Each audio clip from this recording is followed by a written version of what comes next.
আসসালামু আলাইকুম ভাই ব্রাদার, কেমন আছেন? আজকে আবার একটা নতুন ভিডিও নিয়ে আসলাম। এটা যে দেখতে পাচ্ছেন, এটা হচ্ছে ঐতিহাসিক দারুশবাড়ি মাদ্রাসা মসজিদ। এটাই হচ্ছে বাংলাদেশের সবচেয়ে প্রাচীন পুরাতন মসজিদ।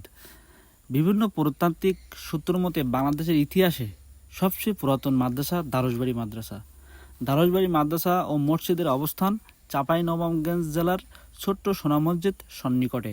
মসজিদের অবস্থান ভারত বাংলাদেশ সীমান্তে।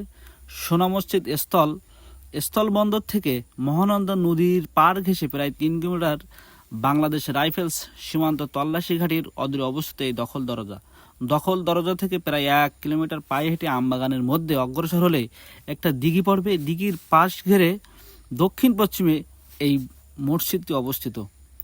পুরুষক্রমে স্থানীয় জনগণ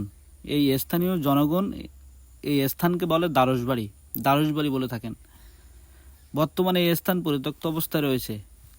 অর্থাৎ পাঠ সম্ভবত একসময় মসজিদ সংলগ্ন একটা মাদ্রাসা আছে এখানে।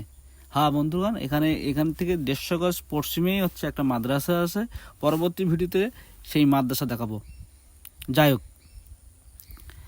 ঐতিহাসিক অনুসন্ধানের সময় মুন্সি এলাহি বক্স কর্তৃক আবিষ্কৃত একটি আরবি শিলালিপি অনুযায়ী 1479 খ্রিস্টাব্দে সুলতান শামস উদ্দিন ইউসুফ সাহেব রাজত্বকালে এই মসজিদটি প্রতিষ্ঠা করেন 1479 খ্রিস্টাব্দে। দেখছেন, 1479 খ্রিস্টাব্দের মসজিদ এখনও রয়েছে। এই মসজিদটির আয়তন হচ্ছে 99 ফুট 5 ইঞ্চি এবং 34 ফুট 9 ইঞ্চি।